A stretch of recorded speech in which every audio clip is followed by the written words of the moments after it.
오직 하나님께 영광을 돌리기 위한 비전 실천사항 6번째 시간입니다. 우리 비전 실천사항 같이 한번 읽어보겠습니다. 하나님 말씀을 듣고 배우고 순종하여 영광 돌리는 교회입니다. 우리는 지금 하나님 말씀 홍수 시대를 살아가고 있습니다.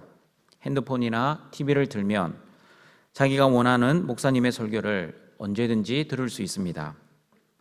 분당 우리 교회를 등록하지 않았지만 이찬수 목사님을 담임 목사님으로 여기는 사람들이 많다고 합니다. 무슨 소리입니까? 우리 한국교회 성도들이 가장 많이 듣는 설교가 바로 이찬수 목사님의 설교라는 뜻입니다. 성도들이 많이 듣는다고 하니 저도 한번 들어보았습니다. 참 은혜스러웠습니다. 성도들이 이렇게 하나님 말씀을 손쉽게 들을 수 있기 때문에 우리는 분명 하나님 말씀의 풍요로움을 누릴 수 있는 은혜의 시대를 살아가고 있습니다. 그러나 여러분, 말씀이 넘쳐나는 홍수가 결코 장점만 있는 것이 아닙니다. 말씀이 너무 흔하다 보니 오히려 말씀의 소중함을 잃어버리는 것 같기도 합니다. 말씀을 듣는 자세와 태도도 많이 흐트러지는 것 같습니다. 차에서 운전을 하다가 말씀을 듣고 또는 설거지를 하다가 설교를 들으니 말씀의 집중도가 이렇게 예배당에서 나와 예배드리는 것과는 많이 차이가 나는 것 같습니다. 간혹 이런 분들도 있습니다. 말씀을 듣는 귀는 높아져 가는데 말씀을 순종하는 데는 낮아지는 분들입니다. 이런 분들은 좋은 설교를 듣는 데에는 관심이 있지만 그 들은 말씀을 실천하는 데에는 별로 관심이 없는 사람들입니다. 여러분, 본인이 출석하는 교회에서 은혜를 받지 못하고 인터넷을 통하여 은혜를 구하는 사람들을 어떤 사람들이라고 하는지 아십니까? 영적 거지들입니다. 자기 교회에서 영적 양식을 먹지 못하니 남의 교회에서 인터넷으로 말씀을 공급받는 영적으로 허기진 거지들입니다. 그래서 저는 우리 교회 성도들을 영적 거지로 만들지 않기 위해 매일 하나님께 기도하고 은혜를 구하고 있습니다. 옛날 말씀 사경에, 부흥회가 아닙니다. 사경회 이야기 들어보셨습니까? 옛날에는 말씀을 사모하여 사경회에 참석하고자 쌀을 이고 먼 길을 걸어와 밥을 해먹어 가면서 말씀을 듣고 또 산길을 걸어 집으로 돌아가곤 했다고 합니다. 그러나 지금은 어떻습니까? 핸드폰 한번 터치하면 은혜로운 말씀을 들을 수 있게 되었습니다. 그러니 말씀에 대한 사모함과 간절함이 예전에 비해 많이 없어진 것 같습니다. 그러다 보니 말씀에 대한 태도도 많이 변질되는 것 같습니다. 말씀을 가볍게 여기고 말씀을 경홀히 여기는 우리의 자세가 문제입니다. 그 중에서 가장 큰 문제는 말씀을 쇼핑하듯이 고른다는 데 있습니다. 이 목사님은 이래서 좋고 저 목사님은 왜 저렇게 설교하지 하면서 듣고 싶은 것을 취사 선택합니다. 자기 취향에 맞으면 즐겨 듣지만 자기 취향에 맞지 않으면 하나님 말씀을 듣지 않는 것이 문제입니다. 하나님 말씀을 자기 선호에 따라 선택하는 것이 가장 큰 문제입니다. 성도 여러분, 설교 말씀이 안 들리는 것이 누구의 책임입니까? 말씀을 전하는 목사입니까? 아니면 말씀을 듣는 성도입니까? 저는 둘 다라고 생각합니다. 전하는 사람이 들리지 않게 설교하는 것도 문제입니다. 그러나 듣는 사람에게도 책임은 있다고 생각합니다. 요한복음 8장 47절을 보시면 하나님의 말씀이 왜 들리지 않는지 정확하게 그 이유를 말씀하고 있습니다. 같이 한번 읽어보겠습니다. 하나님께 속한 자는 하나님의 말씀을 듣나니 너희가 듣지 아니함은 하나님께 속하지 아니하였음이로다. 하나님께 속한 자는 하나님의 말씀을 듣습니다. 그러나 하나님께 속하지 않는 자는 하나님의 말씀이 들리지 않습니다. 왜 그럴까요? 소속이 다르기 때문입니다. 하나님께 속한 하나님의 자녀들은 하나님 아버지의 말씀을 듣지만 사탄의 자녀는 아버지가 사탄이기 때문에 사탄의 말을 듣게 되는 것입니다. 마찬가지입니다. 하나님을 주인으로 모시고 사는 사람은 하나님의 말씀을 듣지만 내가 주인 되어 살아가는 사람은 하나님 말씀보다 내 생각, 내 뜻, 내 의지대로 살기 때문에 하나님 말씀을 듣지 않습니다. 들어도 골라서 듣습니다. 자기가 듣고 싶은 것만 듣지 듣고 싶지 않은 것은 들으려고 하지 않습니다. 그리고 여러분, 마태복음 13장 18절 22절 말씀, 씨 뿌리는 비유의 말씀을 보시면 하나님 말씀이 안 들리는 이유를 이렇게 또한 설명하고 있습니다. 같이 한번 읽어보겠습니다. 그런즉 씨 뿌리는 비유를 들으라. 아무나 천국 말씀을 듣고 깨닫지 못할 때는 악한 자가 와서 그 마음에 뿌려진 것을 빼앗나니 이는 곧 길가에 뿌려진 자요 돌밭에 뿌려졌다는 것은 말씀을 듣고 즉시 기쁨으로 받되 그 속에 뿌리가 없어 잠시 견디다가 말씀으로 말미암아 환난이나 박해가 일어날 때에는 곧 넘어지는 자요 가시떨기에 뿌려졌다는 것은 말씀을 들으나 세상의 염려와 재물의 유혹에 말씀이 박혀 결실하지 못하는 자요. 악한 자의 방해, 환난이나 박해, 세상의 염려와 재물의 유혹 때문에 하나님의 말씀이 안 들리고 또한 말씀에 결실을 하지 못한다고 말씀하고 있습니다. 이렇게 말씀을 듣는 자는 말씀을 들을 준비와 자세가 있어야 합니다. 어떤 자세입니까? 악한 자의 방해가 있다는 것, 이미 알고 그 방해를 이겨낼 자세가 필요합니다. 환난이나 박해가 온다 할지라도 말씀을 듣고 그 말씀으로 이겨낼 준비도 해야 합니다. 그리고 세상의 염려와 재물의 유혹이 있을지라도 또한 하나님의 말씀으로 그 시험들을 승리해야 합니다. 그러므로 말씀을 듣기 위해서는 육신적인 자세뿐 아니라 영적인 자세가 중요합니다. 영적 자세란 믿음입니다. 왜냐하면 믿음은 말씀을 들음에서부터 생긴다라고 성경은 말씀합니다. 말씀을 듣고 믿음이 생겨야 악한 자의 방해, 환난이나 박해, 세상의 염려와 재물의 유혹을 이길 수 있습니다. 그러나 말씀을 듣지 않으면 어떻게 됩니까? 말씀을 듣지 않으니 믿음이 생기지 않고, 믿음이 생기지 않으니 악한 자가 조금만 방해해도 넘어지는 것을 보게 됩니다. 그리고 환난이나 박해가 생기면 어떻게 됩니까? 믿음이 없으니 하나님을 원망하고 불평합니다. 그리고 믿음이 약하거나 없는 사람들은 모든 염려를 끌어안고 살아갑니다. 비가 오면 비가 와도 걱정, 비가 안 오면 비가 안 와도 걱정입니다. 여러분, 재물의 유혹은 어떻습니까? 만약 사탄이 여러분에게 100만 원씩 줄 테니 주일날 교회 가지 말고 나랑 놀러 가자 라고 제안을 한다면 주일날 예배 드리러 오시겠습니까? 아니면 100만 원 받고 사탄과 놀러 가시겠습니까? 믿음이 있는 분이라면 100만 원보다 주일날 예배를 드리러 오실 것입니다. 그런데 사탄이 금액을 1000만 원으로 올렸습니다. 1000만 원 줄 테니 주일날 교회 가지 말고 나랑 놀러 가자 라고 유혹하면 어떻게 하시겠습니까? 1000만 원 정도면 흔들릴 성도들이 많이 있을 겁니다. 그러나 권사님, 장로님들은 1000만 원에 흔들리지 않고 주일날 교회 나오리라고 저는 확신합니다. 그러면 사탄이 금액을 1억으로 올렸습니다. 1억 줄 테니 주일날 교회 가지 말고 나랑 놀러 가자.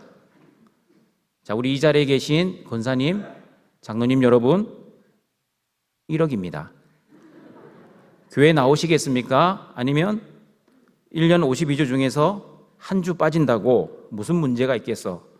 구원을 못 받는 것도 아니고 하나님도 내 사정 다 알고 계시니 용서해 주실 거야 라고 합리화하시면서 1억 받고 사탄과 놀러 가시겠습니까? 여러분, 사탄 돈 많은 거 아시죠? 사탄이 금액을 1000억으로 올렸습니다. 만약 주일날 교회 가지 않으면 1000억 줄 테니까 나랑 놀러 가자 라고 사탄이 제안을 하면 다음 주일 예배에 이 자리에 과연 몇 명이나 나올 것 같습니까? 설교하러 저만 나오면 어떻게 되겠습니까? 심지어 우리 전도사님들, 목사님도 안 나올 수 있습니다. 얼만데요? 1000억인데. 그러나 여러분, 저는 등촌교회 성도들을 믿습니다. 아니, 믿고 싶습니다. 사탄이 1000억, 아니 1000조를 준다 할지라도 사탄을 따라가지 않고 하나님을 더 귀하게 여기고 하나님의 말씀을 따라가는 믿음이 있는 하나님의 거룩한 등촌교회 성도들이라는 것을 믿습니다. 등촌가족 여러분, 이런 질문이 현실에서 일어나지 않을 것이라고 생각하십니까? 실제 우리 삶에 많이 일어나고 있습니다. 재물의 유혹 때문에 시험 드는 성도들이 의외로 많이 있습니다. 경제적인 문제 때문에 신앙생활에 어려움을 겪는 성도들이 많이 있습니다. 그러므로 우리는 말씀으로 준비해야 합니다. 아무리 힘들고 어려운 현실이라 할지라도 하나님의 말씀으로, 또한 말씀이 주는 믿음으로 이 모든 역경을 이겨내야 합니다. 평소에 말씀으로 무장하지 않으면 재물의 유혹이 올 때, 건강에 이상이 생길 때, 원하지 않은 환난을 당할 때 넘어지는 성도들이 많은 것을 보게 됩니다. 건강하고 잘 나가고 형통할 때는 아무런 문제가 없습니다. 그러나 아프고 실패하고 어려움이 생기면 그때부터 문제가 생기기 시작합니다. 그러므로 내가 진짜 믿음이 있는지 믿음이 없는지는 형통할 때는 잘 모릅니다. 그러나 고난이 생겨보면 진짜 믿음인지 가짜 믿음인지 알게 됩니다. 고난과 어려움 속에서도 하나님의 말씀을 붙잡고 하나님을 원망하거나 불평하지 않는 사람은 진짜 믿음을 가진 거룩한 성도입니다. 그러나 환난과 고통 속에서 하나님을 원망하고 불평하는 사람은 진짜 믿음이 아니라 가짜 믿음을 가진 사람입니다. 거룩한 성도가 아니라 거룩한 척 했던 성도입니다. 거룩한 척 하는 성도가 아니라 진짜 거룩한 성도가 되기 위해서는 하나님의 말씀을 듣고 믿음을 강화해야 합니다. 말씀을 통해 작은 믿음이 큰 믿음으로 자라가야 합니다. 그러므로 우리는 말씀을 듣고 배우는 일에 게으르지 말아야 합니다. 때를 얻든지 못 얻든지 말씀을 듣고 배워야 합니다. 왜냐하면 하나님의 말씀에는 능력이 있다고 오늘 본문 디모데후서 3장 16절 17절에서 말씀하고 있기 때문입니다. 어떤 능력이 있는지 다시 한번 읽어보도록 하겠습니다. 모든 성경은 하나님의 감동으로 된 것으로 교훈과 책망과 바르게 함과 의로 교육하기에 유익하니 이는 하나님의 사람으로 온전하게 하며 모든 선한 일을 행할 능력을 갖추게 하려 함이라. 등촌가족 여러분, 하나님 말씀은 기준입니다. 어떻게 교훈을 해야 하는지의 기준, 책망을 할 때의 기준, 무엇이 잘못이고 무엇이 바른 것인지의 기준, 그리고 어떻게 사는 것이 의로운 삶인지에 대한 기준입니다. 그리고 하나님의 사람으로 온전하게 하는 기준이 되고 모든 선한 일을 할 수 있는 능력의 기준이 됩니다. 그러므로 우리 삶의 기준이 말씀을 잘 알아야 합니다. 그리고 잘 알기 위해서는 말씀을 배워야 합니다. 그러나 여러분, 말씀을 배워야 하는데 잘 배워야 합니다. 이단들에게 배우면 몸과 영혼이 죽게 될 것입니다. 여러분, 신천지나 하나님의 교회 등 이단들의 특징이 무엇인지 아십니까? 주로 성경 공부를 통해 성도들을 미혹합니다. 저도 신천지를 만난 적이 있었습니다. 그들이 저를 이렇게 미혹했습니다. 그들이 했던 질문을 제가 해볼 테니 여러분은 미혹이 될지 미혹이 되지 않을지 한번 점검해 보시기 바랍니다. 그들이 이렇게 저에게 물어보았습니다. 창세기를 보시면 아담이 먼저 만들어졌나요? 아니면 에덴 동산이 먼저 만들어졌나요? 여러분은 어떻게 알고 있습니까? 모르십니까? 창세기 1장을 보시면 첫째 날에 빛을 시작으로, 둘째 날에 하늘, 셋째 날에 땅과 식물, 넷째 날에 태양과 달과 별, 다섯째 날에 바다의 물고기와 하늘의 새, 여섯째 날에 육지의 생물들을 창조하시고 하나님의 형상으로 아담과 하와를 만드셨습니다.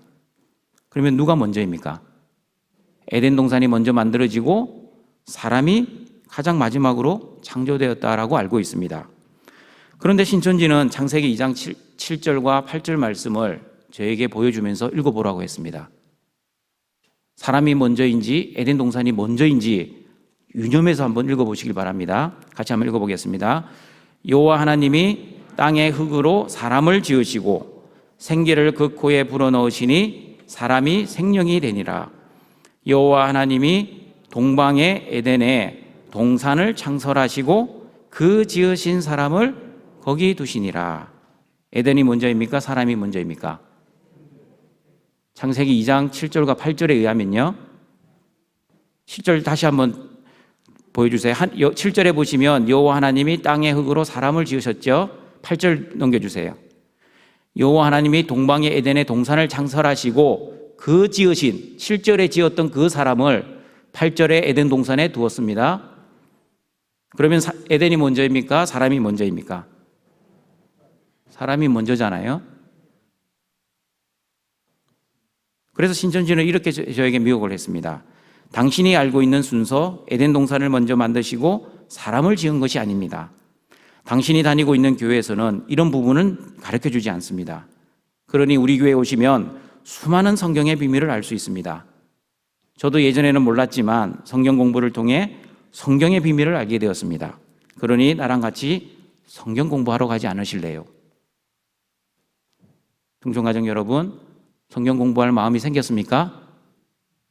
공부할 마음이 생겼다면 여러분은 이미 신천지에 넘어갔습니다. 여러분, 이단들이 어떻게 말하는지 아십니까? 처음에는 내가 다 안다라고 이야기합니다. 그리고 나만 안다, 나만 다 안다 라고 이야기를 합니다. 그러나 여러분에게 솔직히 고백합니다. 저는 목사이지만 성경을 다 알지를 못합니다. 이해가 안 되는 말씀이 많이 있습니다.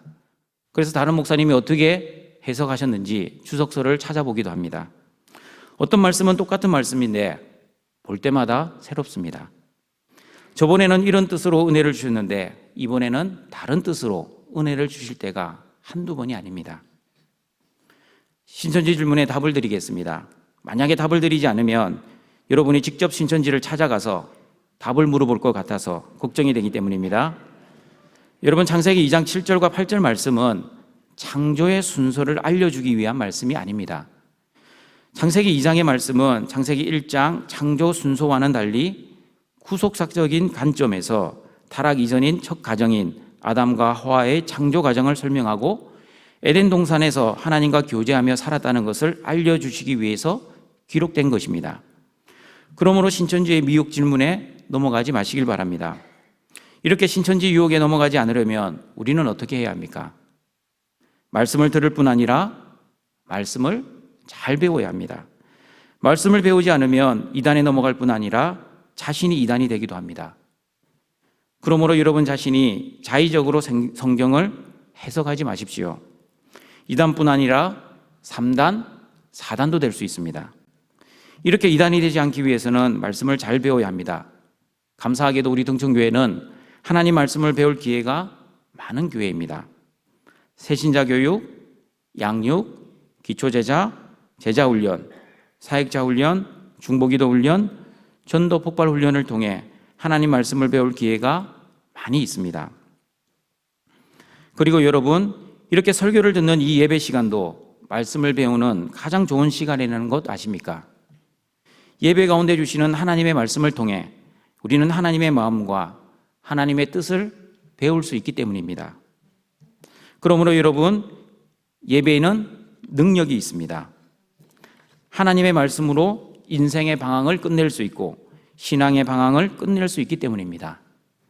이전에는 내 현실과 내 뜻을 바라보고 살았지만 말씀을 통해 주시는 은혜로 현실보다 하나님을 바라보게 되고 내 뜻보다는 하나님의 뜻을 바라보게 됩니다. 하나님의 말씀이 없을 때는 내가 내 인생의 주인되어 내 마음대로 살았지만 하나님의 말씀이 충만하면 하나님이 내 인생의 주인인 시기에 하나님의 기준인 말씀을 따라 사는 것입니다. 이스라엘 백성들이 어떻게 말씀을 배우고 가르쳤는지 신명기 6장 6절에서 9절 말씀을 다시 한번 읽어보겠습니다. 오늘 내가 내게 명하는 이 말씀을 너는 마음에 새기고 내 자녀에게 부지런히 가르치며 집에 앉았을 때에든지 길을 갈 때에든지 누워 있을 때에든지 일어날 때에든지 이 말씀을 강론할 것이며 너는 또 그것을 내 손목에 메어 기호를 삼으며 내 미간에 붙여 표를 삼고 또 내 집 문설주와 바깥문에 기록할지니라. 이 자리에 계신 우리 부모 성도 여러분, 부모는 자신뿐 아니라 자녀에게 말씀을 가르칠 일차적 책임이 있습니다. 물론 교회에서도 학생들에게 말씀을 가르칩니다. 그러나 교회는 2차적인 책임입니다. 가장 중요한 책임은 누가 져야 합니까? 교회가 아니라 부모입니다. 그러므로 부모 성도 여러분, 자녀 신앙 교육에 대한 모든 책임을 교회에게 전가하지 마시고 부모가 직접 또는 간접으로 자녀에게 말씀을 가르쳐야 합니다. 자녀의 성적을 위해서는 학원도 보내고 개인 과외도 시키지 않습니까? 그러나 자녀의 영적 성장을 위해서는 부모로서 어떤 노력을 하고 있습니까? 기도라도 하고 계십니까? 등촌가정 여러분, 가정과 교회가 함께 기도하고 함께 노력합시다. 어떻게 하면 우리 자녀들이 세상 속에서 하나님의 자녀답게 살 수 있는지, 세상의 방식이 아니라 하나님의 기준인 말씀을 붙잡고 세상에서 승리할 수 있는 그런 능력의 자녀로 키울 수 있는지 함께 기도하고 함께 지혜를 모아봅시다. 교육부서 활성화와 부흥을 위해 기도하며 노력합시다. 왜냐하면 자녀들이 말씀으로 양육되지 않으면 세상에 나가 세상의 방식대로 살 것이기 때문입니다. 세상 사람들이 돈 좋아하면 우리 자녀들도 돈 좋아할 것입니다.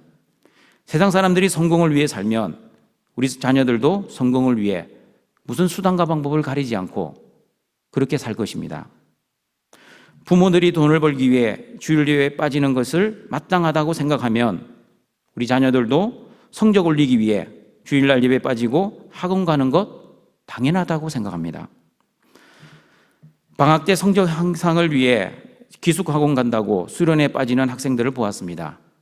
학생은 가기 싫은데 엄마가 억지로 보내는 것도 보았습니다. 다 너 잘 되라고 보내주는 거야. 너는 걱정하지 말고 공부나 열심히 해. 부모 성도 여러분, 정말 자녀를 위하고 걱정하고 자녀의 장래를 위하는 길이 신앙보다 성적이라고 생각하십니까? 믿음보다 대학이라고 생각하십니까? 등촌가족 여러분, 사람이 죽을 때가 되면 후회하는 것이 많이 있습니다. 무엇을 가장 많이 후회할까요? 내가 고3 때 영어 성적, 수학 성적 1등급 받지 못했다고 후회하며 죽는 사람 없습니다. 죽을 때 좋은 대학 들어가지 못했다고 한탄하며 눈물 흘리는 사람 없습니다. 그러나 여러분, 내가 건강할 때 주님이 주신 사역 더 열심히 감당하지 못한 거 후회하는 사람은 많이 있습니다. 사랑하는 가족을 조금 더 사랑하지 못한 것을 후회하는 사람들도 많이 있습니다. 특별히 사랑하는 사람에게 상처 주고 아픔을 줬던 그것 때문에 후회하는 사람들이 많이 있습니다. 죽을 때 되어서 생각도 나지 않을 것을 가지고 지금 너무 전전긍긍하지 말았으면 좋겠습니다. 무엇이 중요하고 무엇이 급한지를 분별하는 지혜가 우리 부모에게 그리고 우리 등촌 성도들에게 있었으면 좋겠습니다. 마지막 말씀 순종에 대해 말씀을 드리겠습니다. 말씀을 듣고 배우고 순종해야 하나님께서 영광을 받으십니다. 말씀을 듣고 배우는 목적은 말씀 순종에 있습니다. 만약 말씀 순종의 목적이 아니면 어떻게 됩니까? 머리 신자가 됩니다. 머리 신자의 특징은 성경 지식은 풍부하지만 그 성경 지식이 실제 삶에서는 능력으로 드러나지 않습니다. 말씀 순종을 하지 않는 성도는 제가 누누이 말씀드리는 것처럼 거룩한 성도가 아니라 거룩한 척 하는 성도입니다. 여러분, 이런 말 들어보셨습니까? 옳은 것을 생각하고 옳은 것을 좋아하고 옳은 것을 지지한다고 그 사람이 옳은 사람이 아니다. 어렵습니까? 제가 예를 들어 보겠습니다. 목사인 저는 성경 말씀을 선포하는 설교자입니다. 말씀은 진리입니다. 설교를 하는 목사는 설교를 하기 위해 그 진리의 말씀을 생각합니다. 그리고 묵상합니다. 그 말씀을 좋아합니다. 그리고 그 말씀을 이렇게 선포합니다. 그렇다고 해서 설교하는 모든 목사가 옳은 소리를 한다고 옳은 사람은 아닐 수 있다는 뜻입니다. 마찬가지입니다. 내가 바른 말을 하고 바른 생각을 하고 바른 것을 좋아한다고 그 사람이 바른 사람이 아닐 수 있습니다. 그렇다면 누가 바른 사람입니까? 그 바른 생각, 그 바른 말대로 실제로 바르게 사는 사람이 바른 사람입니다. 옳은 생각과 옳은 말만 한다고 옳은 사람이 아니라 옳은 대로 살아야만 옳은 사람인 것입니다. 그러므로 등촌가족 여러분, 말씀 순종이 그래서 중요합니다. 신명기 13장 4절을 보시면 말씀 순종에 대해 이렇게 말씀하고 있습니다. 같이 읽어보겠습니다. 너희는 너희의 하나님 여호와를 따르며 그를 경외하며 그의 명령을 지키며 그의 목소리를 청종하며 그를 섬기며 그를 의지하며. 여러분, 저는 청종이라는 말을 좋아합니다. 청종, 들을 청자에 따를 종자입니다. 말씀은 듣기만 들어서는 안 되고 들은 말씀을 따라 순종해야 합니다. 그래야 하나님께서 영광을 받으시기 때문입니다. 듣기만 듣고 순종하지 않으면 결국 시험이나 환난이 오면 그 믿음은 위험해질 수 있습니다. 여러분, 믿음에는 두 가지 믿음이 있습니다. 암기된 믿음과 증명된 믿음입니다. 암기된 믿음은 성경을 배워 지식적으로는 풍부합니다. 머리에 암송된 말씀도 많이 있습니다. 그러나 암기된 믿음은 고난이 오거나 고통 앞에서는 힘을 쓰지 못하는 믿음입니다. 건강하고 잘 나가고 형통할 때는 믿음이 좋은 것처럼 보였지만 현실이 어려워지고 환난을 닥치면 암기된 믿으면 무너지게 됩니다. 왜냐하면 암기하고 있는 말씀과 우리 자신의 현실의 상황이 완전히 다르기 때문입니다. 암기된 말씀은 구하라 그리하면 너에게 주실 것이요 찾으라 그리하면 찾아낼 것이요 문을 두드리라 그리하면 너에게 열릴 것이라고 하는데 현실은 어떻습니까? 아무리 기도해도 기도의 응답은 되지 않습니다. 찾으라고 했는데 찾은 것도 하나도 없습니다. 문을 두드렸는데 열리기는커녕 현실의 문은 꽉 닫혀 있습니다. 이렇게 암기된 믿음을 가진 사람은 고난 속에서 하나님을 원망하고 불평을 합니다. 그리고 내리는 결론, 기도해도 소용없어. 하나님은 내 기도에 응답하지 않으셔. 하나님은 나만 미워하시는가 봐. 등촌가족 여러분, 그러나 증명된 믿음을 가진 사람은 어떻습니까? 말씀 순종을 통해 증명된 믿음을 가진 사람은 비록 내 현실 속에서 내가 원하는 대로 내 기도가 응답되지 않는다 할지라도 인내하며 말씀을 붙잡고 이겨냅니다. 야고보서 1장 2절의 말씀처럼 여러 가지 시험을 당한다 할지라도 온전히 기쁘게 여기는 믿음이 있습니다. 왜냐하면 믿음의 시련 속에서도 인내의 열매를 이미 과거에 경험했기 때문입니다. 이 시험들이 나를 죽이는 시험이 아니라 나의 믿음을 연단시키는 것이라는 것을 이미 삶 속에서 체험하고 알고 있기 때문입니다. 눈물 젖은 빵을 먹어본 사람만이 그 고통을 안다는 말처럼 말씀 순종을 해본 사람만이 믿음의 참 의미를 알 수 있는 것입니다. 등촌가족 여러분, 어떤 교회가 좋은 교회입니까? 건물이 크고 세련된 교회가 좋은 교회입니까? 아니면 교인 수가 많아 재정이 풍부한 교회가 좋은 교회입니까? 제가 지향하는 좋은 교회란 하나님께만 영광을 돌리는 교회입니다. 십자가의 복음과 사랑이 흘러넘치는 교회가 좋은 교회입니다. 그리고 하나님의 말씀을 듣고 배우고 그리고 그 말씀대로 순종하는 교회가 좋은 교회입니다. 제가 예배를 마치고 문 앞에서 성도들과 인사를 합니다. 가끔씩 저에게 목사님 은혜 받았습니다 라고 인사를 하는 성도들이 있습니다. 목사로서 영광이자 기쁨입니다. 그런데 갑자기 이런 생각이 들었습니다. 하나님께서는 예배를 마치고 나서 어떤 인사를 받기를 원하실까?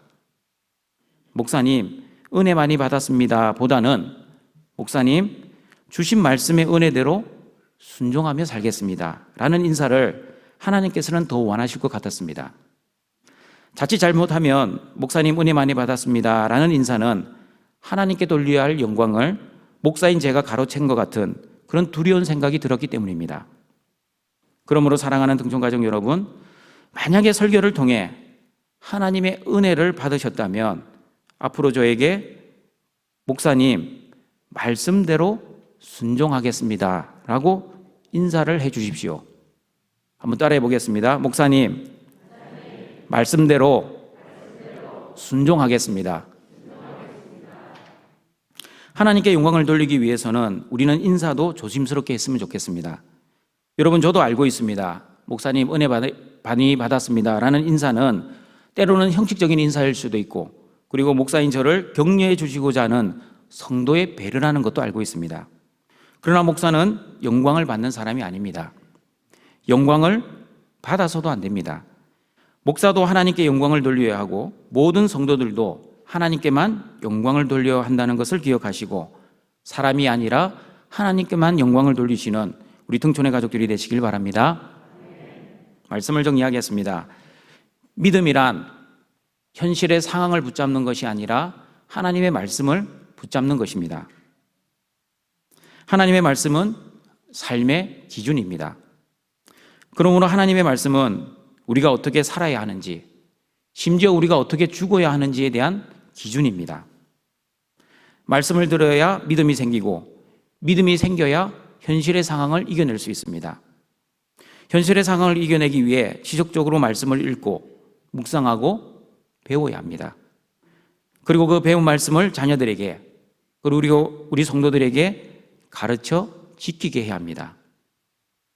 그리고 하나님의 말씀 순종에는 능력이 있습니다. 암기된 믿음에서 증명된 믿음으로 변하게 하는 능력이 있습니다. 그러므로 등촌의 모든 가족들은 하나님의 말씀을 듣고 배우고 순종하여 하나님께만 영광을 돌리시는 복된 자녀들이 되시길 주님의 이름으로 축원합니다. 자비와 사랑이 풍성하신 여호와 하나님, 우리의 삶의 기준인 말씀과 기도와 찬양으로 하나님께 영광의 예배를 드릴 수 있도록 이 자리에 모여주시니 감사합니다. 하나님 말씀을 들어 우리에게 믿음이 생기게 하시고 그 말씀을 배우고 가르쳐 증명된 믿음을 가지고 이 험악한 세상에서 승리하며 살아갈 수 있는 우리 등촌의 가족들이 되게 도와주시옵소서. 또한 말씀 순종을 통해 하나님께 영광 돌리는 모든 등촌의 가족들이 되게 하여 주시옵소서.